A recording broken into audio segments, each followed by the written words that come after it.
Pada hari ini kita bertemu sekali lagi dalam satu slot dakwah bersama PBIM untuk kita merungkai satu tajuk yang perlu kita ketengahkan kepada masyarakat, khususnya orang Melayu, yang bertajuk Melayu Mestilah Islam. Kalau kita melihat dalam kemelut politik yang melanda negara baru ini, di mana ada di kalangan ulama mengatakan bahawa perjuangan yang berasaskan kepada bangsa itu terletak pada atau takluk kepada asabiyah dan ianya terkeluar daripada landasan Islam. Tetapi pada hari ini kita ada tokoh sejarawan yang bersama dengan kita yang akan merungkai secara lebih detail mengenai apa kaitan dan hubung kait di antara Melayu dan Islam itu. Apakah Islam itu ada kaitan dengan Melayu dan Melayu itu ada kaitan dengan Islam. Bersama kita pada hari ini Puan Tun Suzana, Tun Haji Osman, daripada yang lahir kena di balik. Jadi balik? Okey. Ya, sambung. Bersama kita pada hari ini kita ada tetamu jemputan, iaitu Puan Tun Suzana, Tun Haji Osman. Dia adalah seorang sejarawan, ahli Persatuan Sejarah Malaysia. Bersama beliau juga, mengelilingi beliau juga ialah suami beliau, iaitu Tun Haji Muzaffar, Datuk Haji Muhammad, dan juga menantu beliau juga yang hadir pada hari ini bersama dalam slot kita, iaitu Ustaz Muhammad Iqbal. Selamat datang. Dan kita mulakan lafaz pada hari ini dengan lafaz Assalamualaikum warahmatullahi wabarakatuh. Terlebih dahulu, sebelum saya serahkan kepada Tun Suzana untuk merungkai tajuk kita, iaitu Melayu Mestilah Islam, ada baiknya kalau saya menceritakan sedikit sebanyak berkaitan dengan biografi Tun Suzana yang akan membentangkan kertas kerja beliau pada hari ini. Beliau dilahirkan di Singapura pada tanggal 1965, pernah menuntut di Sekolah Menengah Sains Selangor, berlulusan daripada Australian National University, Canberra, Australia, dalam bidang ekonomi. Banyak menulis buku-buku sejarah, buku-buku yang berkaitan dengan fakta-fakta yang perlu diketengahkan kepada masyarakat. Di antara buku-buku yang termasyhur yang perlu dibaca oleh kebanyakan mereka-mereka di luar sana adalah di antaranya adalah Ahlul Bait Rasulullah SAW dan Kesultanan Melayu, Mencari Sejarah Tun Mutahhir Tun Ali, Bendahara Seri Maharaja Pahang 1857-1863, Institusi Bendahara Permata Melayu yang Hilang, dan banyak lagi. Tidak kurang daripada 30 ke 40 tulisan yang telah beliau luahkan dan beliau telah tuliskan dalam bentuk buku yang kini berada di pasaran, dan pada mereka-mereka yang berminat boleh merujuk kepada toko-toko buku sana untuk mendapatkan buku-buku tersebut. Di antara buku-buku yang termasyhur yang beliau tulis adalah buku Ahlul Bait Rasulullah SAW dan Raja-Raja Melayu yang telah dilancarkan oleh Yang Berhormat Tan Sri Datuk Wira Haji Abdul Aziz bin Tapa sebagai wakil Tuan Yang Terutama di Persatuan Negeri Melaka dalam satu majlis amal diraja bersama rakyat pada pada 29 Mei 2004. Dan itu adalah sebahagian daripada buku-buku yang beliau tulis bersama dengan suami beliau sendiri, iaitu Tuan Haji Muzaffar, ya, berdasarkan pada kajian, berdasarkan pada fakta-fakta, berdasarkan pada tesis yang beliau telah selidiki dengan begitu mendalam. Dan untuk mereka-mereka yang di luar sana, untuk mendapatkan penjelasan lebih lanjut berkaitan dengan sejarah Melayu dan Islam di Nusantara atau Pulau Melayu, boleh merujuk kepada buku-buku yang saya sebutkan tadi. Dan pada hari ini kita akan minta untuk Tun Suzana, Tun Haji Osman untuk merungkai satu tajuk yang agak-agak kritikal juga, satu tajuk yang agak mencabar juga, yang perlu dilontarkan ataupun diberikan kefahaman kepada orang Melayu di luar sana. Satu tajuk satu tajuk iaitu Melayu Mestilah Islam. Puan, saya dengan ini serahkan kepada Puan untuk memberikan kita sedikit penerangan berkaitan dengan tajuk yang kita sampaikan pada hari ini. Fokus yang kami kaji adalah tentang sejarah Melayu Islam dan institusi beraja. Jadi saya sebenarnya bukanlah pakar, saya tidak ada PhD dalam bidang ini, tetapi saya mempunyai pengalaman sebagai pengkaji yang turun padang dan melihat kepada pengkajian Melayu bukan daripada kacamata orientalis, tetapi daripada kacamata nenek moyang saya lah, orang kata daripada keturunan bendahara, dan daripada perspektif adat kita orang Melayu dan perspektif agama. Yang mana saya rasa jika kita melihat maklumat-maklumat sejarah daripada perspektif dari dalaman sendiri sebagai sebagai individu yang lahir daripada bangsa Melayu sendiri dan bukan daripada perspektif luaran, maka dan kalau kita kaji daripada perspektif dan persepsi daripada dalaman, insya-Allah kita mungkin akan ada harapan untuk mendapat sesuatu tafsiran bangsa dan agama daripada pengalaman bangsa kita yang lebih tepat. Jadi untuk saya merungkai persoalan Melayu itu Islam, saya harus kita pun tahu bahawasanya pada era sekarang, pada masa sekarang, kita semua berada dalam masa yang kritikal, ya, kerana kita sedang berhadapan dengan kemelut bangsa yang begitu parah sekali. Kita sedang berhadapan dengan kekacauan, kacau bilau kepada bangsa dan agama kita. Kita berada dalam perpecahan yang sungguh gawat, ya. Dan di dalam dalam pada kita banyak polemik daripada berbagai-bagai pihak, ya. Saya mahu mengetengahkan pada suatu kesilapan, ya, di sini, yang mana apabila semua orang bercakap tentang agenda Melayu atau Islam, dipisahkan agenda Islam atau agenda Melayu, ya. Di situlah letaknya ada kesilapan yang besar, yang dasar, iaitu sama ada mengasingkan Melayu daripada Islam ataupun mengasingkan Islam daripada Melayu. Ya, kalau kita melihat kepada sejarah sebenarnya kita tidak boleh mengasingkan Melayu daripada Islam, ya.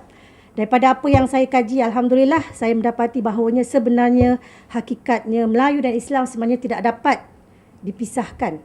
Melayu dan Islam tidak dapat dipisahkan. Kerana Melayu umpama jasad dan Islam umpama roh dan kejiwaan bagi bangsa ini. Jikalau tiada roh Islam, matilah Melayu. Namun jikalau tiada jasad Melayu, terawang-awanglah roh kerana tiada bentuk ataupun bekas yang zahir untuk menampung serta menyerlahkan keupayaan, kekuatan, kecantikan, ketinggian dan kemuliaannya yang Allah Subhanahu Wa Taala telah ciptakan khusus untuk fitrah bangsa ini.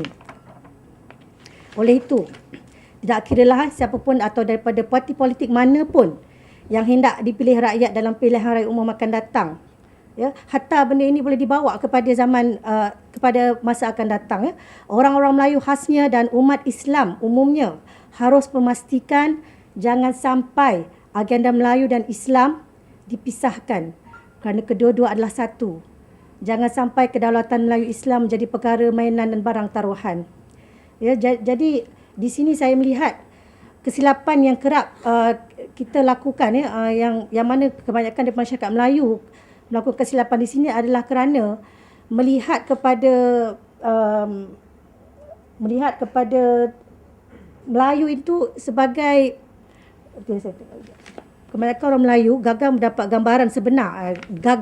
gambaran sebenar kerana tiga perkara yang menyebabkan mengapa orang Melayu melakukan kesilapan dalam mendapatkan gambaran sebenar tentang bangsa Melayu. Iaitu pertamanya, kerana kesilapan sejarah bangsa yang dibuat khususnya oleh golongan orientalis, ya. Orientalis barat telah melakukan banyak kesilapan dalam mentafsir sejarah bangsa Melayu sehingga mendatangkan natijah yang negatif terhadap bangsa Melayu, yang mana hasil-hasil pengkajian dan penulisan kebanyakan daripada sejarawan orientalis ni telah diarus perdanakan, ya, dalam buku-buku teks, dalam institusi-institusi pengajian tinggi, di sekolah-sekolah diarus perdanakan, dikembang luaskan sehingga kita semua telah mendapat suatu gambaran yang silap tentang tafsiran bangsa kita, bangsa Melayu, ya. Yang kedua, propaganda media, khususnya filem-filem Melayu lama, yang memberikan gambaran yang salah terhadap bangsa kita, ya. Kalau kita bercakap tentang bangsa kita, mungkin kita teringat filem-filem Melayu daripada Jalan Ampas, Mereka Studio, kita katakan seolah-olah inilah bangsa Melayu kita, inilah kehidupan mereka, inilah kejiwaan mereka, inilah moral mereka, sedangkan sebenarnya ini adalah satu yang silap. Ini tafsiran gambaran Melayu kehidupan waktu itu, orang kata zaman P. Ramlee, orang kata telah ditafsir sebegitu rupa sehingga kan kita lupa bahawasanya sebenarnya orang Melayu, bangsa Melayu telah hidup selama lebih 600-700 tahun dahulu dengan adat, dengan budaya yang tinggi dan kehampiran dan kedekatan mereka kepada nilai-nilai Islam yang sebenar. Jadi apa yang berlaku adalah gambaran pada era 40-an, 50-an, 60-an menjadi suatu gambaran yang berada di kotak fikiran kita tentang bangsa kita yang sebenar. Dan ini adalah sesuatu yang salah juga. Dan yang ketiga, apabila kita bercakap tentang bangsa Melayu, kita melihat kepada orang-orang Melayu di sekeliling kita pada hari ini. Kita melihat kepada orang-orang Melayu dan kita memang sering kali kita mendengar orang Melayu begini, orang Melayu begitu. Kenapa orang Melayu malas? Kenapa orang Melayu hasad? Kenapa orang Melayu dengki?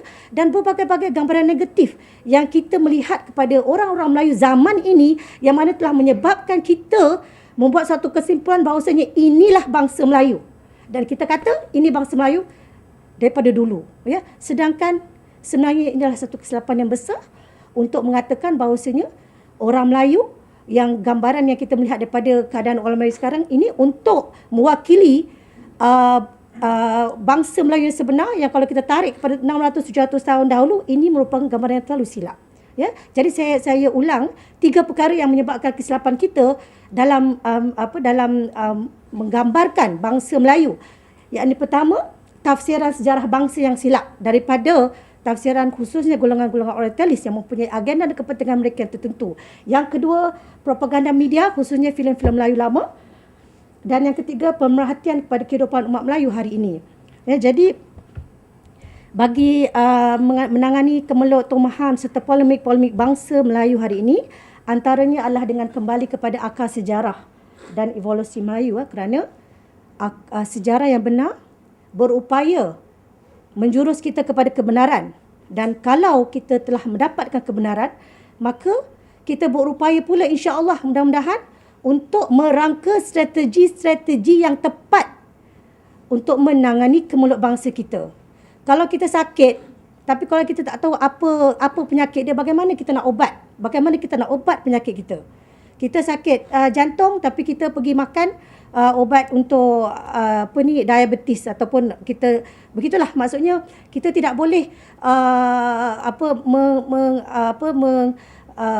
berobat jikalau kita tidak dapat diagnosis tentang apa penyakit kita. Jadi kita perlu kembali kepada akar sejarah kita. Di situ kita dapat melihat yang kebenaran sejarah, dan daripada situ kita boleh tarik pula bagaimana kita, di mana kesilapan kita kemudiannya yang menyebabkan kita daripada asal kita yang mana Melayu itu adalah satu bangsa yang bertamadun dan berbudaya, bernilai tinggi, yang dekat dengan Islam, tetapi telah menghadapi suatu kemelut yang begitu dahsyat, di mana silap kita dan asal usul kita yang sebenar. Dan mudah-mudahan dengan mendalami ataupun dengan memahami fakta sejarah, akar sejarah bangsa yang kita sebenar, mudah-mudahan Allah SWT memberikan kita taufik dan hidayah untuk memberikan strategi-strategi yang lebih tepat untuk menangani masalah politik dan masalah bangsa kita. Ya.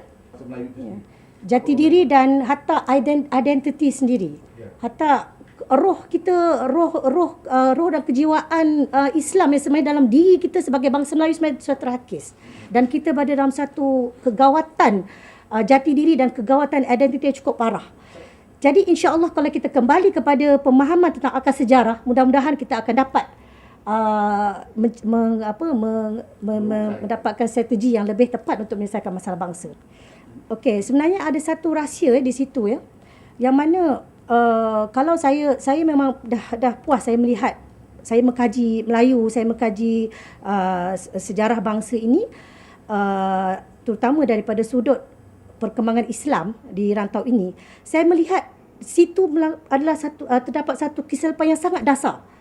Tetapi mulanya saya bila saya buat tu, saya rasa macam seolah-olah saya sendiri yang buat yang mendapatkan mendapatkan suatu rahsia di situ tentang perkembangan Islam. Tetapi alhamdulillah baru-baru ini Profesor Said Muhammad Naqib Al-Attas telah mengeluarkan satu buku yang bertajuk Historical Fact and Fiction, di mana alhamdulillah di situ beliau juga telah mendapat rumusan yang sama, iaitu tentang peranan yang dimainkan oleh keturunan Rasulullah SAW dalam perkembangan Islam di alam Melayu, di mana keturunan Rasulullah SAW sebelum ini tidak pernah diketengahkan peranan mereka sebagai orang yang sebagai golongan yang sebenarnya bukan saja mengislamkan, hatta memberikan ketamadunan dan kebudayaan Melayu, memberikan suntikan jenama mereka kepada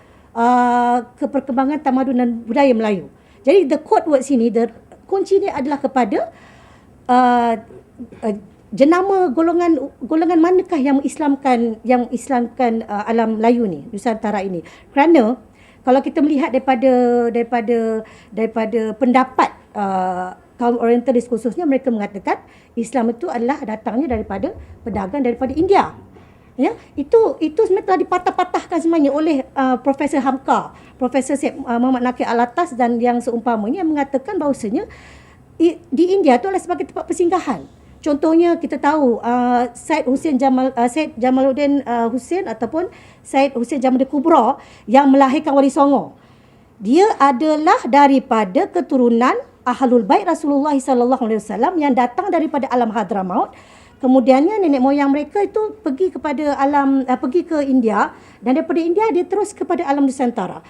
Itu adalah tempat persinggahan, tetapi mereka pergi kepada alam Nusantara dan berdakwah di sana sehingga melahirkan keturunan-keturunan mubalih-mubalih seperti Wali Songo, mubalih-mubalih yang berdakwah, yang mengislamkan kebanyakan raja-raja tempatan. Jadi ini sebenarnya code word kepada keturunan Rasulullah SAW. Cuma yang mungkin yang menyebabkan mengapa benda ni tersisih daripada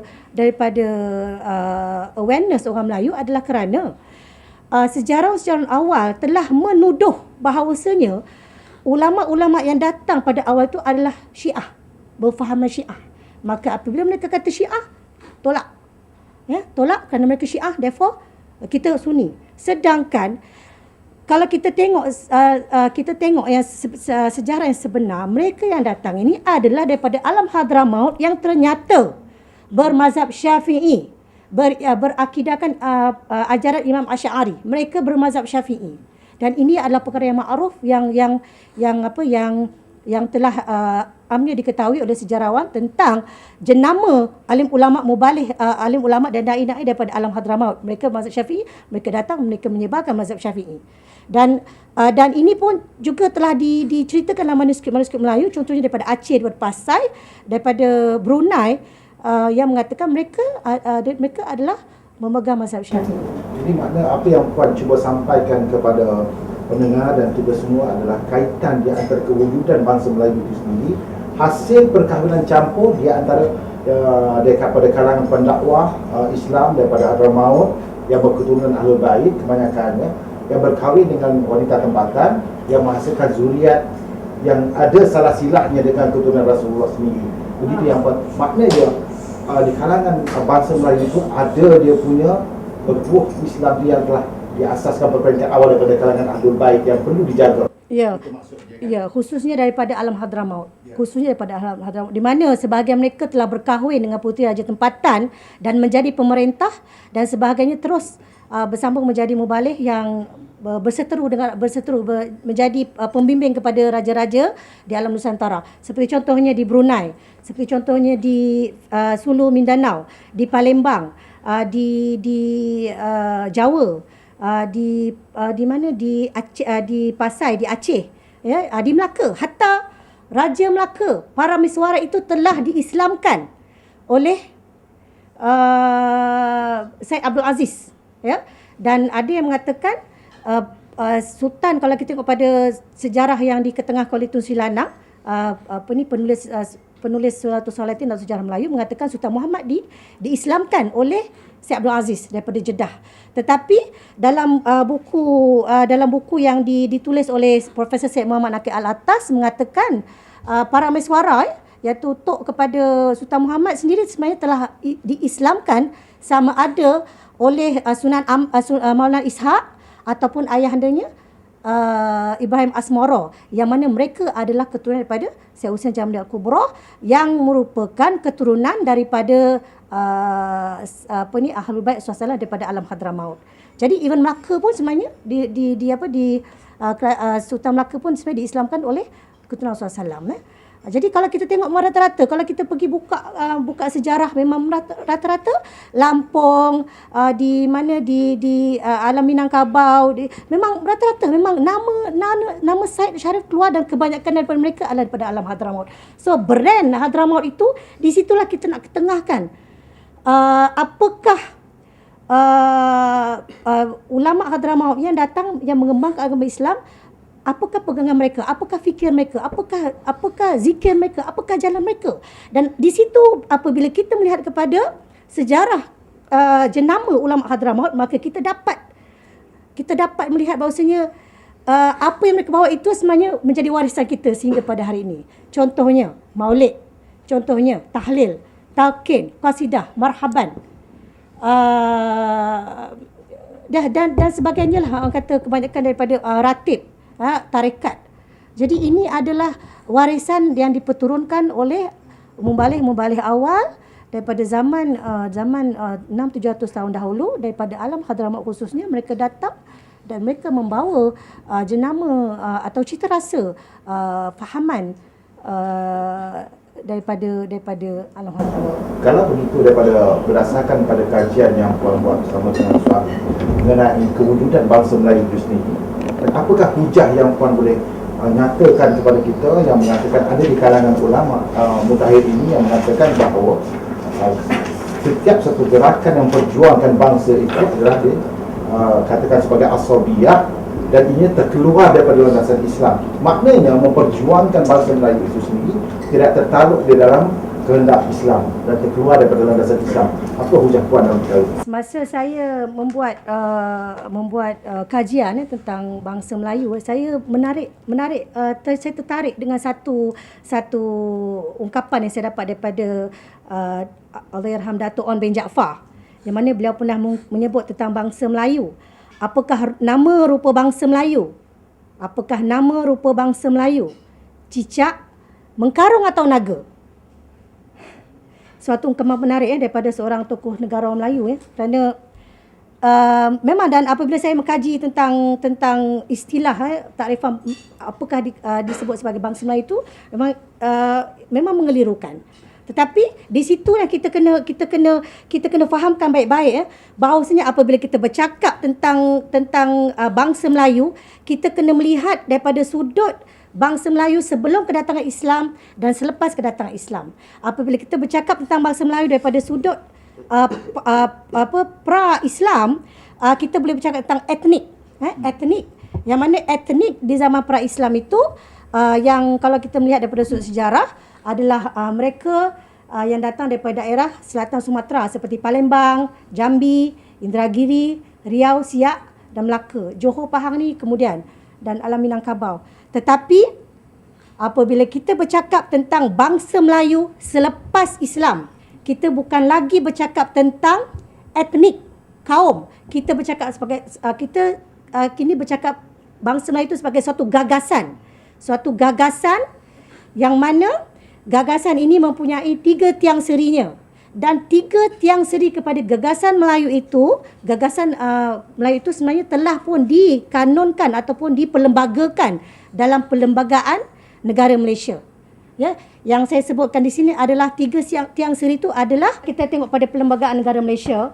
Pertamanya, tafsiran Melayu menurut perkara 160 dalam perlembagaan persekutuan menganuti agama Islam. Itu perkara pertama. Kedua, secara lazim bercakap Melayu. Dan ketiga, menurut adat istiadat Melayu. Ini sebenarnya adalah 3 tiang seri kepada Melayu. Tapi semua orang pun tahu. Bila orang tengok ni, orang tahu, orang faham. Tapi kenapa bendanya sama tapi menjadi polemik tentang perkara-perkara ini? Okey, kita cuba tengok kepada tafsiran Tun Saleh Abbas. Tun Saleh Abbas bekas mantan Ketua Hakim Negara. Beliau berkata Melayu dan Islam adalah dua unsur yang bercantum dan tidak boleh dipisahkan untuk tujuan undang-undang dan perlembagaan. Maka adalah menjadi tanggungjawab yang di-Pertuan Agong untuk melindungi orang Melayu seperti yang termaktub dalam perkara 153 Perlembagaan Persekutuan. Oleh kerana Islam dan Melayu merupakan dua entiti yang tidak boleh dipisahkan, maka tugas menjaga orang Melayu termasuk juga melindungi dan menjaga agama Islam. Jadi di sini yang penting untuk kita tahu, kita kena tahu apakah semangat dan apakah semangat ataupun jis ataupun intipati yang terkandung pada tiga tiang seri agama Islam itu. Di situlah letaknya jati diri Melayu, yang mana di situlah letaknya hakikat bangsa Melayu, yang mana alhamdulillah masih tetap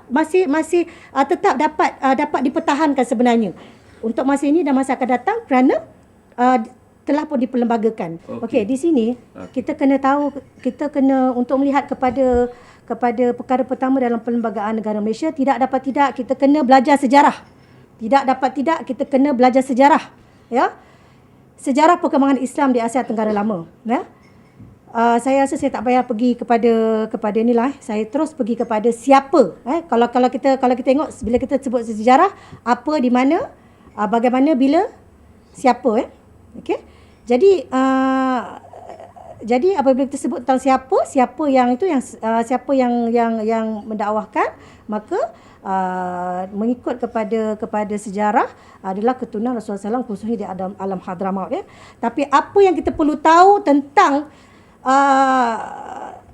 apakah jenama Islam atau citarasa Islam yang dibawa oleh keturunan Rasulullah SAW, kita kena kembali kepada apakah pokok Islam itu, Pokok Islam adalah, jika kita melihat balik kepada hadis Jibril alaihissalam, yang mana daripada ulama-ulama telah mentafsirkan bahawasanya di situlah letaknya tiga pokok ajaran Islam, yakni daripada sudut akidahnya, daripada sudut fiqahnya dan daripada sudut ihsannya, ya. Yang tiga pokok ajaran agama Islam adalah daripada sudut akidah, daripada syariat dan daripada ihsan, dan ulama mentafsirkan ihsan itu sebagai tasawuf, tasawuf. Jadi bila kita sebut tentang apakah jenis Islam yang dibawa, saya dengan tegasnya mengatakan di sini bahawa Islam yang datang ke alam Nusantara adalah Islam berfahaman Ahlus Sunnah wal Jamaah, ya, berfahaman Ahlus Sunnah wal Jamaah. Kerana apabila kita mentafsirkan fahaman Ahlus Sunnah wal Jamaah, bukan kita, maksudnya ulama-ulama, jumhur ulama, apabila mereka mengatakan apabila mereka menjawab tentang apakah itu Ahlus Sunnah wal Jamaah, Ahlus Sunnah wal Jamaah adalah dalam perkara akidah mengikuti ajaran Imam Asy'ari atau Imam Maturidi, ya. Ini tiga pokok ajaran Islam. Perkara pertama, jumhur ulama Ahlus Sunnah wal Jamaah mereka mengikut kepada syariat Islam yang diajar sama ada oleh Imam Asy'ari ataupun Imam Maturidi, ya. Itu tentang akidah. Yang kedua, tentang fiqh ataupun syariat yang diikuti, yang dibawa ataupun diajarkan oleh empat mazhab, yakni Imam Syafi'i, Imam Hanafi, Imam Hambali dan Imam Maliki, ya. Dan yang ketiga tentang tasawuf, yakni yang dibawa oleh Syekh Imam Baghdadi dan yang seangkatan dengannya, Junaid al-Baghdadi, ya. Jadi di sini kita kena melihat apakah fahaman Islam dibawa adalah mengikuti acuan jumhur ulama Ahlus Sunnah wal Jamaah. Jadi saya dengan tegas mengatakan bahawasanya ulama yang datang ke sini mereka mengikuti dan membawa ajaran syariat akidah yang diajar oleh Imam Asy'ari. Dari sudut akidah, ulama yang datang ke alam Nusantara mereka membawa ajaran Imam Asy'ari, mereka membawa fiqh mazhab Imam Syafi'i, dan mereka membawa tarikat-tarikat yang muktabarah yang diajar oleh tokoh-tokoh ulama sufi seperti Imam Ghazali, Imam Nawawi, Imam Syekh Abdul Qadir Jalani, Imam Abdullah Al-Haddad, ya, dan yang seumpama dengannya, ya. Lihat daripada yang Tuan sampaikan tadi, bagaimana kebanyakan daripada seperti mana Imam ulama tauhid Imam Asy'ari, kan, begitu juga Maliki, Syafi'i, Hambali dan juga Hanafi berkaitan dengan Ahlus Sunnah wal Jamaah, kebanyakan daripada ulama-ulama yang datang tadi daripada keturunan Ahlul Bait, kebanyakan keturunan Said, kebanyakannya membawa sekali tarikat-tarikat yang diasaskan ataupun disalahsilahkan daripada Rasulullah, seperti mana sebagai contoh daripada Syekh Junaid Al-Baghdadi yang mengasaskan Qadariyah dan juga Muhammadiyah dan sebagainya. Tetapi adakah kalau kita nyatakan di mana hilangnya dan tidak banyaknya pengamanan tarikat pada ketika ini melemahkan bangsa Melayu itu sendiri? Peranan bahasa sebagai alat atau mekanisme yang utama dan penting dalam mencari ilmu untuk keperluan membaca, menulis, memahamkan konsep-konsep Islam sebagai agama yang syumul mencakupi persoalan zahir batin, alam nyata dan alam gaib. Persoalan hidup mati dengan maksud untuk dapat menghayati melaksanakan ilmu agama. Jadi di situ letaknya satu lagi tiang seri bangsa Melayu, iaitu bahasa Melayu klasik. Ya, yang mana di situ terletak istilah-istilah yang dipinjamkan daripada bahasa Arab dan bahasa Parsi, yang ini bahasa-bahasa yang matang. Ya. Saya bagi contoh. Bahasa Melayu dengan roh tauhid. Allah itu adalah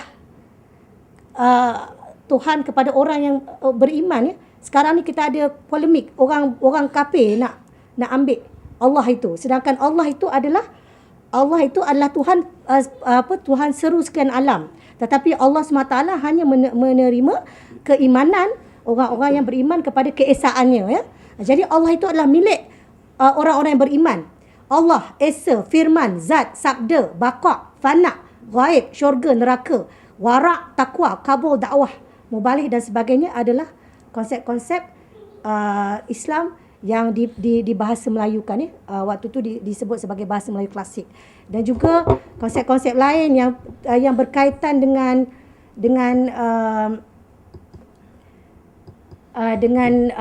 matlamat untuk meninggikan bangsa Melayu, untuk memuliakan, untuk menghaluskan kebudayaan, peradatan dan peradaban Melayu, bangsa Melayu melalui perantaraan atau mekanisme bahasa. Contohnya bahasa menunjukkan bangsa, berat sama dipikul, ringan sama dijinjing, bawa resmi padi, makin berisi makin tunduk, orang berbudi kita bahasa, orang memberi kita merasa, dan banyak lagi perbilangan simpulan bahasa yang menunjukkan mekanisme bahasa sebagai alat untuk meningkatkan martabat bangsa Melayu kepada suatu tamadun dan budaya yang tinggi, halus dan indah. Jadi itu tiang seri yang kedua. Dan yang ketiga, faktor adat sebagai satu lagi tiang seri bangsa Melayu, yang mana apabila kita melihat, kita bercakap tentang adat, sebenarnya adat pada hari ini telah mengalami nasib yang sama seperti istilah bid'ah. Ya, istilah adat itu mengalami nasib yang sama seperti istilah bid'ah. Sedangkan adat dan bid'ah itu bukan hukum. Ya, adat sebenarnya kalau kita tengok kepada fungsi adat, sebenarnya adalah merupakan suatu mekanisme juga untuk menyusun semula masyarakat. Kerana sebelum ni masyarakat adalah masyarakat jahiliah yang bersuku, yang berkaum dengan nilai, dengan faham resam yang berbeza, maka adat Melayu itu adalah dijadikan sebagai satu mekanisme untuk menyusun semula struktur masyarakat mengikut nilai, norma dan adat yang ditiupkan roh dan jiwa Islam. Jadi kita ada beberapa adat, seperti contohnya adatullah, adat muhakamah, adat tunah, dan daripada sub-sub adat ni hanya satu je, adat jahiliah. Ya, sedangkan adat yang lain semua adalah adat yang berjiwa keislaman. Ya.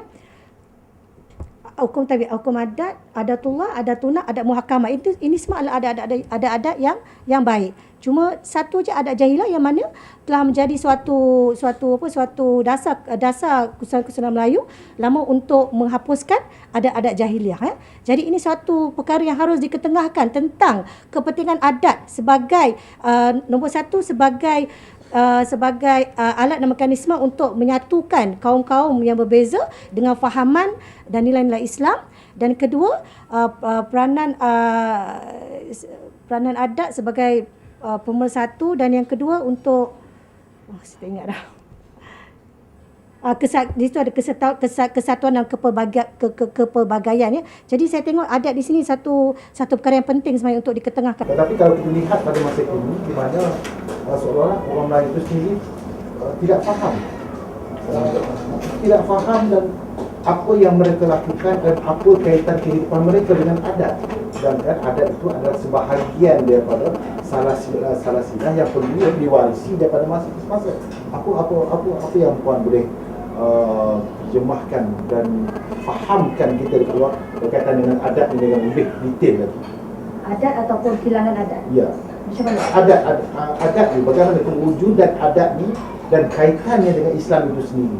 Kita kena tahu bahawasanya adat itu yang seperti yang saya katakan tadi adalah satu mekanisme untuk menyatukan kaum-kaum yang sebelumnya adalah kaum-kaum jahiliah sebelum Islam, kaum-kaum jahiliah dengan adat yang berbeza, dengan faham yang berbeza, dengan konflik-konflik mereka, ya. Sebab kaum sebelum Islam tu mereka memang banyak dan mereka adalah etnik-etnik yang beridentiti dengan identiti masing-masing, ya. Jadi sekarang apabila Islam muncul, ya, perkara pertama adalah mensucikan akidah, untuk supaya kita meletakkan roh tauhid dalam jiwa, dan kedua membimbing masyarakat untuk melaksanakan hukum kesyariat, ya, yang fardu ain dan fardu kifayah, dan yang ketiga melaksanakan pembimbingan perkara-perkara hati, yakni ihsan dalam masyarakat, supaya wujudlah masyarakat yang bukan saja suci bersih daripada segi zahir tetapi dari segi batin, ya. Itu yang dikatakan tazkiyatun nafs, penyucian hati, ya. Dan apakah peranan adat di sini, ya? Jadi peranan adat di sini adalah untuk memenuhi kepada tuntutan-tuntutan fitrah kepada bangsa itu, ya. Kerana dalam Islam, ini yang cantiknya Islam. Islam tidak mengubah terus adat-adat yang ada pada zaman pra-Islam. Mana-mana adat yang boleh dibiarkan kalau tidak bercanggah, tidak akan diminta untuk diubah. Saya bagi contoh, dalam adat jahiliah Arab, mereka banyak berkasidah. Orang-orang Arab ni mereka suka berkasidah di zaman jahiliah. Tetapi kasidah yang mereka ketengahkan dan mereka war-warkan adalah kasidah-kasidah tentang memuji kabilah-kabilah mereka, ya. Saya puji kabilah saya dengan kasidah saya, awak puji kabilah awak dengan kasidah awak. Tetapi apabila Islam datang, Rasulullah SAW tidak mengharamkan kasidah, malah kasidah itu telah disuntik pula dengan roh Islam. Yang mana kasidah yang pernah dahulunya adalah semata-mata pujian kabilah, kini menjadi puji-pujian kepada Allah kepada Nabi Muhammad sallallahu alaihi wasallam, kepada Rasulullah SAW. Kasidah-kasidah yang mendatangkan cinta kepada Rasulullah SAW. Jadi begitu juga dengan adat-adat Melayu, ya. Mana-mana adat-adat Melayu yang tidak perlu macam contohnya kalau kita macam contohnya saya sebut tentang sembahyang, Ada orang kata sembahyang ni sebenarnya adalah satu istilah yang sebenarnya adalah istilah daripada zaman jahiliah. Sembahyang. Yang itu dikatakan dewa zaman jahiliah yang namanya Hyang ke Huyang itulah. Tetapi buang istilah sembahyang tu, tetapi tak diletakkan roh Islam.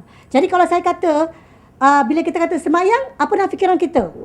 Orang ni kata sembahyang tu solat, orang ni kata solat, semua kata solat. Orang tak ada kata sembahyang dewa, tidak. Semua orang akan tahu sembahyang tu adalah solat. Betul tak? Semua orang kata sembahyang. Tak ada orang kata ni sembah dewa, tidak. Jadi konsep sembahyang itu istilah sembahyang itu tidak dibuang, tetapi ditiupkan, disuntik roh Islam, roh tauhid dalam istilah sembahyang. Adakah kalau begitu, adakah adat pepatih dan juga adat temenggung yang diamalkan sebahagian adat negeri ada roh Islam di dalamnya? Sudah tentu. In fact, bila saya mengkaji tentang adat dalam bangsa Melayu, dan yang saya kategorikan kepada 5 ni, sebenarnya saya melihat kepada satu seminar yang dibuat oleh academician. Mereka mengupas tentang adat-adat Melayu yang mana dikatakan adat temenggung dan adat pepatih adalah dipecahkan kepada 5 adat ni. Yang adat tabi'i. Adat tabi'i ni macam adatullah. Adat tabi'i maknanya api tu panas. Kambing mengembik, harimau garang. Itu adat tabi'i. Lepas tu adat tabi'i, adatullah yang berbentuk hukum adat, yang hampir mutlak merupakan peraturan Islam. Contohnya kita kata adat ziarah menziarah. Adakah itu ajaran Islam? Adat ziarah menziarah, adakah itu ajaran Islam? Itu adalah ajaran Islam. Adat menghormati orang tua-tua, itu adalah adatullah. Adat adat masyarakat tetapi mempunyai jiwa Islam. Yang kedua, adat muhakamah. Adat muhakamah adalah perlembagaan tempatan yang digubal oleh pemuka masyarakat yang perlu dipatuhi seperti Kanun Melaka, Undang-Undang 99 Perak, Undang-Undang Minangkabau, Kanun Pahang. Adat apa kata undang-undang yang wujud sebelum kita ambil undang-undang sekilo undang-undang barat ni kan. Ini adalah undang-undang masyarakat Melayu dahulu kala, di mana kalau kita melihat kepada contohnya Kanun Melaka, Kanun Pahang, Undang-Undang Minangkabau, memang banyak terselit undang-undang Islam dalamnya. Cuba tengok, pergi library, pergi buka balik, cuba tengok undang-undang yang dikanunkan dalam undang-undang Kesusanan Melayu dahulu kala, banyak terselit di dalamnya dikanunkan undang-undang syariat di situ. Dan yang ketiga, adat tunah. Yang tadi saya kata adatullah, yang kedua adat muhakamah, yang ketiga adat tunah.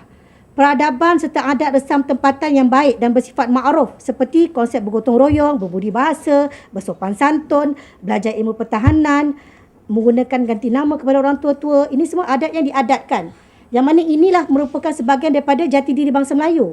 Ya, kata kemuliaan bangsa kita sebagai bangsa yang beradab, bangsa yang berakhlak. Di situ letaknya adat Melayu, iaitu resam tempatan yang baik, yang menjadi satu resam dan kebiasaan kepada masyarakat Melayu, ya.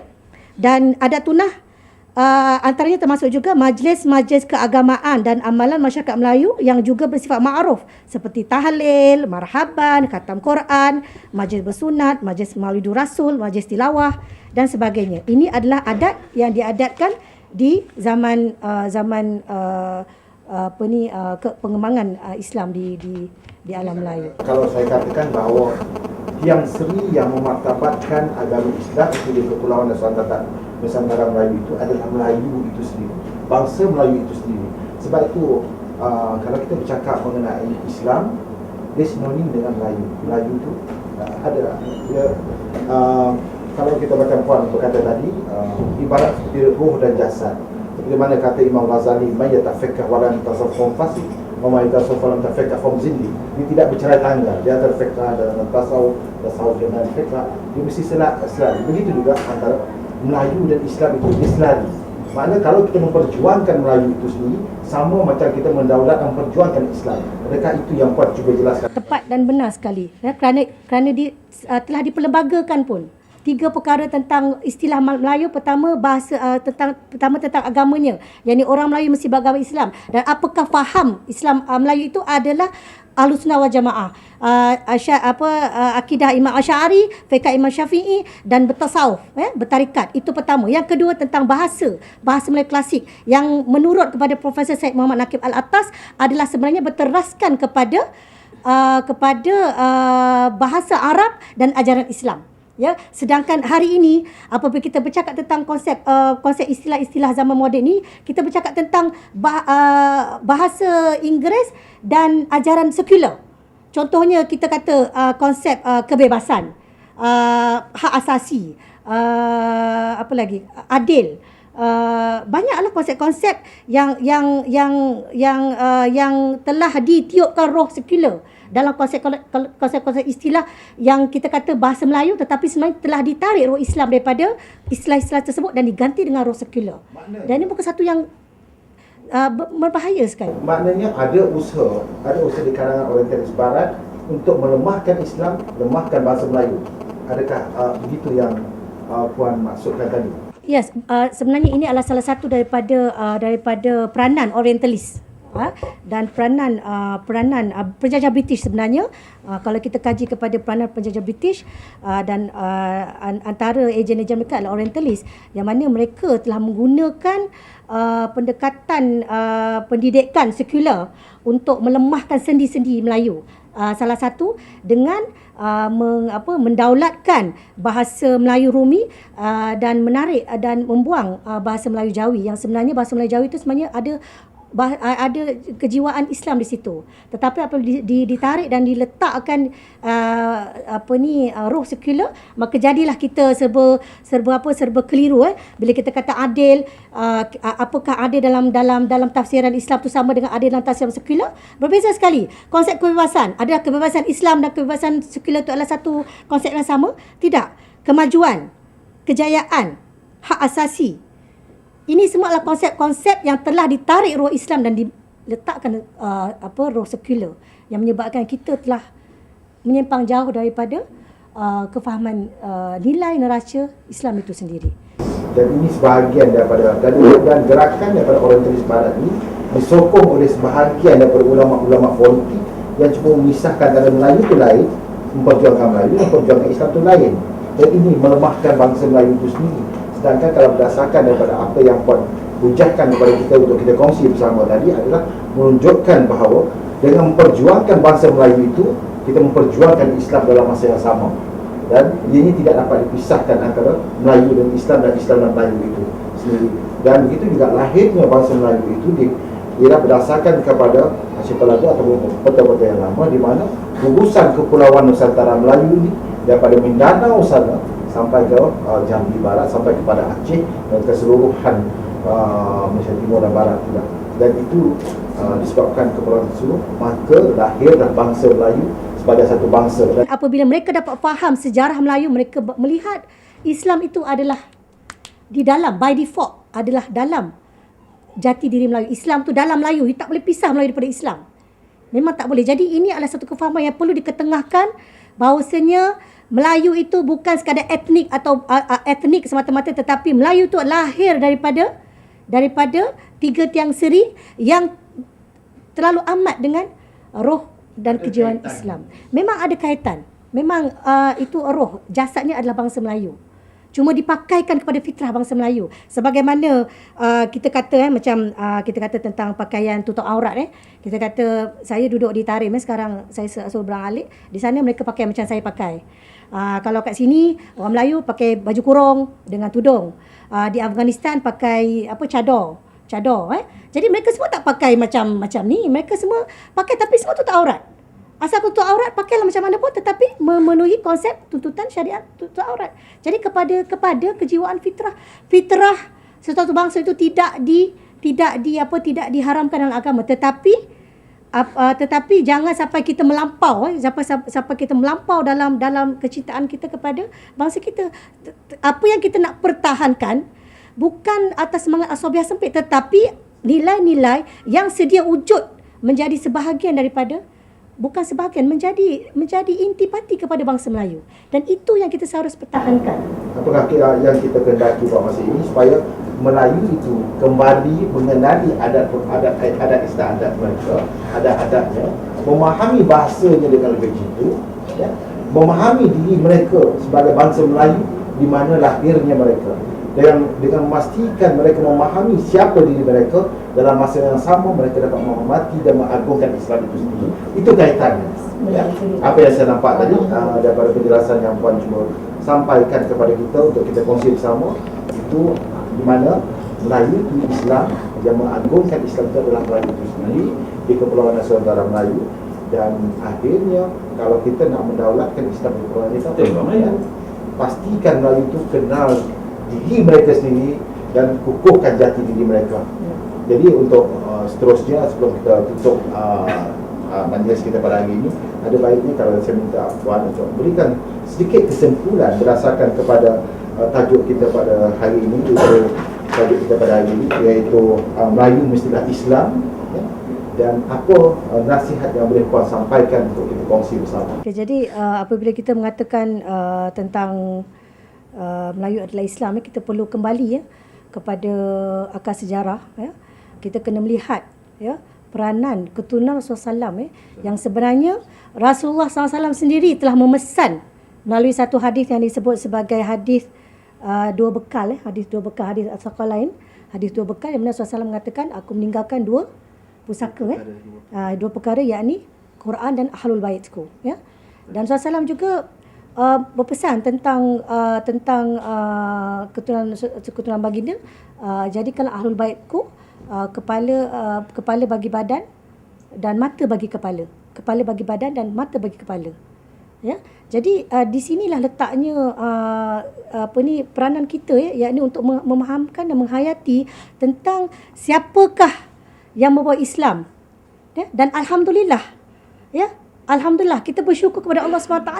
Allah SWT mengembalikan cucu cicit kepada membalih agama yang asal.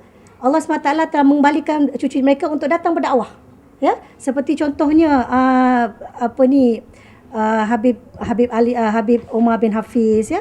Mereka daripada Alam Hadramaut, daripada Tarim. Beliau dan kalau di Indonesia, Habib Munzir, Habib Soleh, Habib Jindan, di Singapura Habib Hassan Alatas, ya. Mereka adalah keturunan daripada pembawa-pembawa Islam yang asal, ya. Jadi kita kena faham siapa yang bawa agama, siapa sebenarnya bawa agama ke sini. Mereka kebanyakannya adalah ulama-ulama Hadramaut, yang mana mereka membawa kepada yang ini saya perlu tekankan, ya. Ulama Hadramaut, apakah jenama ulama Hadramaut? Mereka datang membawa 6 rukun kecintaan. 6 rukun kecintaan yang hakiki, bukan cinta yang teraskan nafsu, tetapi 6 rukun kecintaan. Apakah rukun kecintaan dibawa oleh ulama Hadramaut semenjak zaman berzaman? 6 rukun kecintaan yang dimaksudkan itu adalah: pertama, cinta kepada Allah; kedua, cinta kepada nabi-nabi; ketiga, cinta kepada keluarga Rasulullah SAW; yang keempat, cinta kepada para sahabat Nabi; yang kelima, cinta kepada alim ulama; dan yang keenam, cinta kepada umat Islam. Ya, alim ulama Hadramaut secara zaman berzaman datang ke alam Nusantara membawa konsep cinta dan mahabbah, membawa konsep penyatuan hati-hati, ya, bukan mau konsep pecah belah, benci membenci, ya.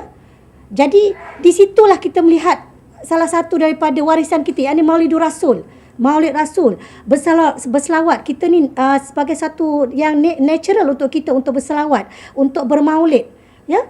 Ini adalah warisan daripada alim ulama Hadramaut. Untuk kita menghormati orang tua-tua kita, memuliakan guru-guru agama kita, itu adalah warisan daripada ulama Hadramaut, ya. Dan untuk kita untuk kita terlalu orang zaman Melayu tradisional begitu menghormati alim ulama dan begitu menghormati orang-orang tua mereka. Jadi natijah daripada pentarbiahan pendidikan alim ulama Hadramaut telah menghasilkan bangsa Melayu yang bermahabbah, yang beramal dengan 6 rukun kecintaan. Kecintaan pada Allah, pada nabi-nabi, kepada keluarga Rasulullah SAW atau ahlul bait baginda, kepada separuh sahabat, kepada alim ulama dan kepada umat Islam, ya. Jadi di situlah letaknya sejarah warisan Melayu, dan alhamdulillah mereka datang lagi, ya. Mereka kini banyak, alhamdulillah 3, 4, 5 tahun yang lepas banyak alim ulama daripada Hadramaut datang, mereka bukan saja datang, tapi mereka telah menyebarkan balik, ya, 6 rukun kecintaan, ya, bertasawuf, bertazkiyatun nafs, ya, konsep husnul khatimah, ya, konsep husnul khatimah, konsep berbaik sangka, konsep husnuzon, yang ni berbaik sangka, berbaik sangka di antara umat, ya. Dan berbagai-bagai lagi nilai-nilai yang sebenarnya amat sinonim, ya, dengan tasawuf, ya, yang sebenarnya nilai-nilai daripada tasawuf, ya. Jadi ini yang saya minta supaya kita kembali kepada akar sejarah, dan bukan saja kita kembali kepada akar sejarah, daripada situ kita membuat satu strategi yang mana kita mendekatkan diri kita kembali kepada pengamalan nenek moyang kita, yang akan insya-Allah menimbulkan satu natijah yang baik mudah-mudahan kepada bangsa Melayu. Yang ini kembali kepada 6 rukun kecintaan. Terima kasih Puan Ketua.